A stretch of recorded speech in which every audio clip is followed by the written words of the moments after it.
My name is Brittany Allyn, and today on Savor the Flavors, I'll share with you how to brine a turkey. Now you might be asking yourself, why brine? Well, there are a few reasons. First of all, I think the turkey gets more evenly seasoned throughout, and it also results in a more juicy and tender turkey, and that's always a good thing. Now, if you're like me, you probably most often make a turkey around a holiday, and so the night before you've got your side dishes starting and your refrigerator space is at a premium, which is all the more reason to brine a turkey the way I'm going to show you. I like to use a water cooler like this because when you're brining a turkey, you want to use a non-reactive container, so something plastic like this works perfectly. When you bring your turkey home from the store, don't even unwrap it. Just take it, place it in your water cooler, and then just add water, and make sure that you add enough water to completely cover the turkey. Make sure it's completely submerged. Remove your turkey, dry it off, and put it in the refrigerator. The amount of water that it took to cover the turkey is the amount of brine that you'll need to make. I have a 14-pound turkey here. I need to make 2 gallons of brine, and I find most of the time for a turkey you'll need at least that much. If you were making a chicken or something smaller, of course you could just half it or reduce it accordingly. Before you brine your turkey, however, you kind of have to prep it. If you purchased a frozen turkey, of course you'll want to make sure that it is completely thawed. Also, you want to make sure that little bag of giblets and sometimes the neck, things like that that are inside the cavity have been removed. Make sure that your turkey is completely cleaned. Any pin feathers that might remain have been removed, and that it's nice and dry. And then you're ready for brining. Now, my recipe, like I said, is for 2 gallons of brine, and I started this earlier. I heated a gallon of water on the stove and brought it to a simmer. Then I added 3/4 cup of kosher salt. Now, when you're brining a turkey, you want to use kosher salt or some sort of non-iodized salt because regular table salt can sort of leave a metallic taste. So kosher salt works great.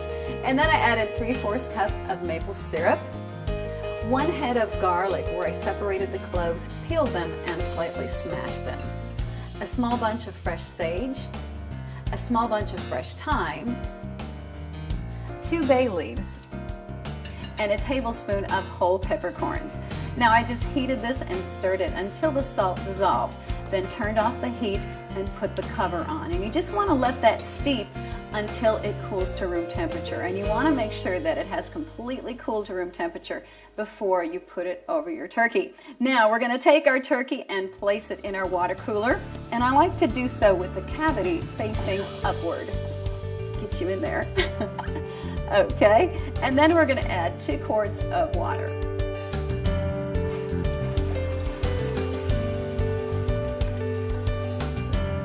And then that wonderful brine that we made, it has cooled perfectly and smells fantastic.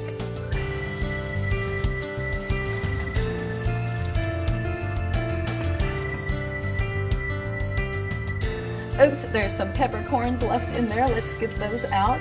You want to make sure and get all that flavor in there. Okay. And then we're going to add 2 more quarts of water to equal 2 gallons of brine.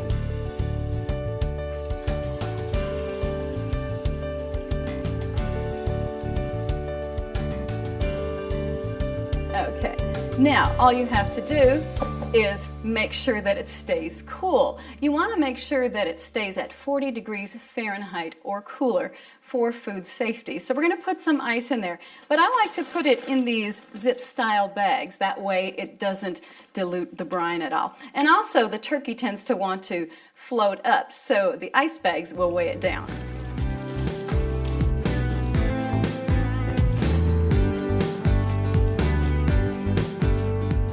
And then all you have to do is cover it and let the brining begin. Now you'll want to brine your turkey for about an hour per pound or overnight. The next day when you're ready to prepare your turkey, just drain the brine, remove the turkey, and rinse it thoroughly. And then pat it dry with paper towels inside and out. Now, I like to leave my turkey sit out for about 30 minutes, even an hour before I prepare it, so that it can come up to room temperature and get nice and dried. And that's where we're at right now. At this point, you can prepare your turkey however you wish, but there's really no need to season the turkey beyond what we've already done by brining it. If you were to roast it, you might want to brush it with some oil. I always like to put some aromatics in the cavity, like an apple, onion, lemon, or even celery.